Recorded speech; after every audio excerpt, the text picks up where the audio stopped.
नमस्कार दोस्तों, मैं वैभव मिश्रा आप सभी का स्वागत करता हूं मेरे इस YouTube channel the diesel spotters पर। दोस्तों, वीडियो पसंद आती है तो वीडियो को लाइक करना और चैनल पर नए हैं तो चैनल सब्सक्राइब करना मत भूलिएगा, ताकि आगे भी आपको देवी पाटन मंडल की लगातार सारी रेल अपडेट्स मिलती रहें।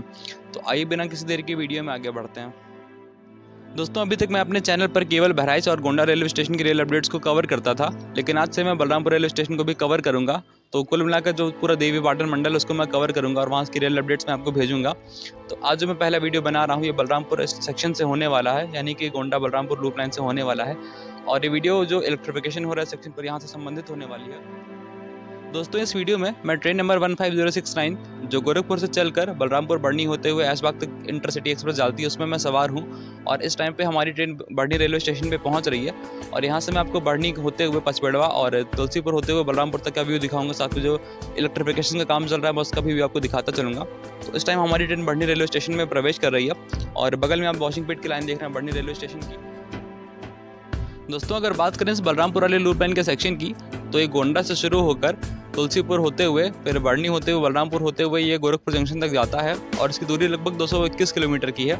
और इसमें पड़ने वाले प्रमुख रेलवे स्टेशन से बढ़नी, तुलसीपुर, आनंद नगर जंक्शन, सिद्धार्थ नगर, तो ये कुछ इंपॉर्टेंट स्टेशन हैं जो इस रूट पे पड़ते हैं। दोस्तों, हम बात करें इस सेक्शन के विद्युतीकरण की, तो जो पहले चरण का काम हुआ था वो गोंडा से सुभागपुर तक हुआ था, जिसकी दूरी 7 किलोमीटर की थी। और मैं आपको कारण बताऊं कि इसको 7 किलोमीटर तक क्यों किया गया था, तो उसके पीछे का कारण ये था कि आपको पता होगा कि जो गोंडा का पुराना माल गोदाम था वहाँ पर नए प्लेटफॉर्म्स बन रहे हैं और जो माल गोदाम था फिर उसको शिफ्ट करके गोंडा से सुभागपुर में भेज दिया गया था। तो इस कारण से जो ट्रेनें मालगाड़ियाँ आती हैं गोंडा फिर वो सुभागपुर उतरती हैं। तो यहाँ पर मालगाड़ियों के आदान प्रदान को सुगम बनाने के लिए जो यहाँ पर गुड्स अनलोडिंग यार्ड था उसको सुभागपुर बनाया गया था। और इसी कारण से जो इलेक्ट्रिफिकेशन का कार्य था उसको कर दिया गया था, ताकि ई लोगों से ट्रेन वहाँ पर आ सके और डीजल की खपत में जो कटौती है उसको किया जा सके। दोस्तों, जैसे कि अभी मैंने आपको बताया कि जो बलरामपुर का लूप लाइन वाला सेक्शन है वो लगभग 221 किलोमीटर लंबा सेक्शन है। तो ऐसे में काफ़ी बड़ा सेक्शन है ये, इसलिए यहाँ पर जो इलेक्ट्रिफिकेशन का काम है उसको स्टेप वाइज किया जा रहा है। और बात करें सबसे पहले स्टेप की, तो गोंडा जंक्शन से लेकर सुभागपुर तक जिसकी दूरी 7 किलोमीटर की है वहाँ पर कार्य किया गया।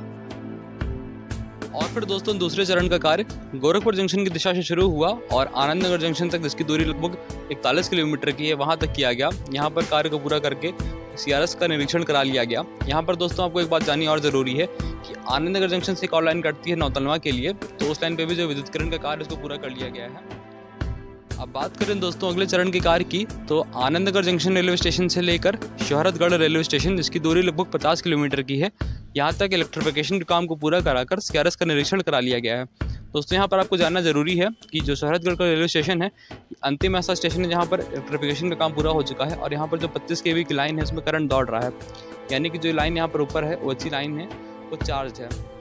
और फिर दोस्तों अगले चरण का कार्य शोहरतगढ़ से बढ़नी रेलवे स्टेशन तक किया गया, जिसकी दूरी लगभग 22 किलोमीटर की है, वहाँ तक किया गया। और इस टाइम आप मेरे वीडियो में देख सकते हैं कि हम बढ़नी रेलवे स्टेशन से निकल रहे हैं और यहाँ पर जो ओची फाउंडेशन हैं, ओची मास्ट वगैरह उन सब में इंसर्टेड हैं और जो वायर्स हैं वगैरह खींच गए हैं। ये अंतिम ऐसा रेलवे स्टेशन बढ़नी है जहाँ तक बच्ची का पूरा काम हो चुका है, जैसे कि तार वगैरह खींचना, तो यहाँ पर ये काम पूरा हो चुका है। अब बाकी इसके आगे जितना आपको सेक्शन देखने मिलेगा तुलसीपुर होते हुए बलरामपुर से होते हुए पूरा सुभागपुर तक का, वो पूरा अभी नॉन इलेक्ट्रिफाइड है और वहीं पर जो इलेक्ट्रिफिकेशन का काम वो चल रहा है और वहीं के अपडेट्स मैं आपको दिखाने वाला हूँ। तो अब हमारी ट्रेन ने बढ़नी स्टेशन को क्रॉस कर लिया है, जिसकी गोरखपुर से दूरी 112 किलोमीटर की है। तो हमारा लगभग आधा सफ़र अंत हो चुका है और अब हमारी ट्रेन पहुँच चुकी है पचपेड़ा रेलवे स्टेशन के आउटर सिग्नल पर। और दोस्तों, यहाँ पर आप देखेंगे कि जो ओची मास्ट हैं उनको लगाकर उनमें जो ड्रॉप आर्म्स उनको लगाने का काम कर लिया गया है और आप देखेंगे कि तार वगैरह भी बिल्कुल नहीं लगे हुए हैं। ट्रेन हमारी धीरे धीरे पचपेड़ा स्टेशन के आउटर सिग्नल से आगे बढ़ रही है पचपेड़ा के यार्ड में। और अब दोस्तों यहाँ पर देखेंगे ड्रॉप आर्म्स लगाने के काम को करके और इसमें तार वगैरह लगाने का कोई काम नहीं किया गया है।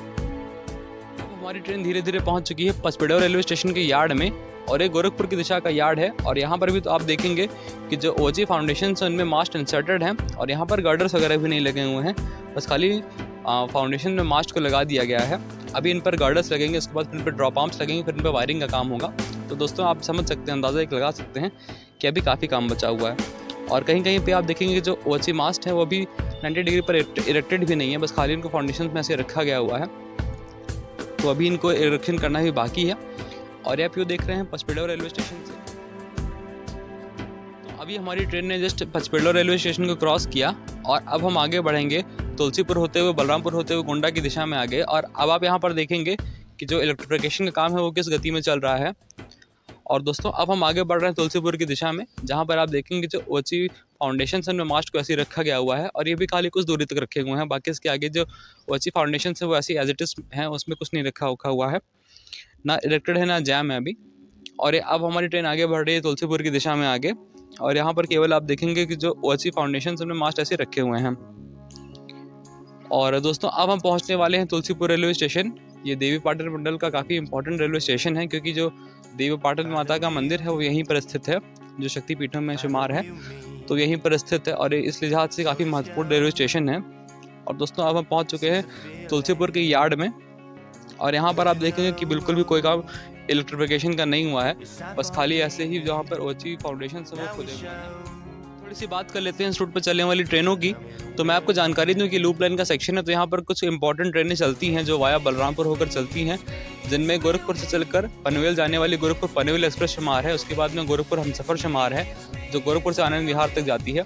उसके बाद में गोरखपुर मनाली समेत काफ़ी ऐसी इंपॉर्टेंट ट्रेन है जो इस सेक्शन पर चलती हैं, और इनको मजबूरन डीजल लोगों से चलाना पड़ता है। आप ऐसा वीडियो में देख सकते हैं, तुलसीपुर स्टेशन पर एक ट्रेन खड़ी है, जहाँ पर पीछे ई लोको खड़ा है, वैप 7 है जो इस टाइम पे डीएक्टिवेटेड है, और आगे WDP4 EMD लोकोमोटिव लगा हुआ है जो पूरी ट्रेन को हॉल कर रहा है। और दोस्तों गोंडा से लेकर फिर पूरा ये लूप लाइन का सेक्शन ट्रेन डीजल लोकोमोटिव के सहारे चलती है, और जब ट्रेन फिर गोरखपुर पहुंचेगी फिर यहाँ पर डीजल लोको को डिटैच करके इलेक्ट्रिक लोको को चालू कर दिया जाएगा। अब आपको इस सेक्शन की लंबाई के बारे में भी जानकारी हो गई है कि 222 किलोमीटर का लंबा सेक्शन है, तो ऐसे में यहाँ पर काफ़ी डीजल की खपत होती है डीजल लोको द्वारा ट्रेन चलाने में, और इसी खपत में कटौती करने के लिए रेलवेज यहाँ पर इलेक्ट्रिफिकेशन का काम कर रही है, ताकि ट्रेनों को विद्युत इंजन चलाकर जो डीजल की खपत है उसको बचाया जा सके। और अब दोस्तों हमारी ट्रेन आगे बढ़ रही है बलरामपुर रेलवे स्टेशन की तरफ में, और अब हम प्रवेश कर चुके हैं बलरामपुर की यार्ड में। और दोस्तों सामने आप जो व्यू देख रहे हैं, ये बलरामपुर रेलवे स्टेशन पर TSS बन रहा है, यानी कि ट्रैक्शन सब स्टेशन बन रहा है। बलरामपुर पर टावर वैगन सेट और TSS दोनों एक ही जगह पर बन रहा है, वो आप आगे मेरी वीडियो में देखेंगे। TSS का काम कितनी ज़ोरों शोरों से चल रहा है, और ये लगभग बनकर तैयार हो चुका है, क्योंकि सेक्शन भी इलेक्ट्रिफाइड लगभग हो रहा है, तो TSS बनकर भी लगभग तैयार हो चुका है। और उसी के पास में फिर आप आगे यहाँ पर टावर वैगन सेट बना हुआ देखेंगे बलरामपुर का। ये दोस्तों बलरामपुर का TSS है, यानी कि जिसको ट्रैक्शन सब स्टेशन कहते हैं, तो ये बलरामपुर पर बना हुआ है। और इसी के जस्ट बगल में ये आप टावर वैगन सेट देख रहे हैं, ये भी बलरामपुर स्टेशन पर बना हुआ है। जब आप गोरखपुर की यार्ड की तरफ जाएंगे तब आपको ये दोनों चीज़ें देखने मिलेंगी। अगर बात करें बलरामपुर स्टेशन पर इलेक्ट्रिफिकेशन के काम की, तो जैसे कि आपने तुलसीपुर पर देखा था कोई ऐसा खास काम नहीं हुआ था, वैसे सेम हाल बलरामपुर का भी है। यहाँ पर भी बस खाली ओची फाउंडेशंस बने, उसमें मास्ट वगैरह भी इरेक्टेड नहीं है, यहाँ तक कि रखे भी नहीं हुए हैं। तो ऐसे में कोई ऐसा खास काम यहाँ पर नहीं जो मैं आपको दिखा सकूँ। और वीडियो के ऊपर मैं अंत करता हूँ, क्योंकि वीडियो काफ़ी लंबी हो जा रही है। तो ये पहला पार्ट था बलरामपुर इलेक्ट्रिफिकेशन का, और आगे से पार्ट्स आते रहेंगे। और आगे से वीडियोस पाने के लिए वीडियो को सपोर्ट ज़रूर करिएगा लाइक और शेयर करके, ताकि मुझे मोटिवेशन मिलता रहे आगे वीडियोस बनाने का। और बिल्कुल कमेंट करके बताइएगा आप मेरी वीडियो सेक्शन पर कहाँ से देख रहे हैं।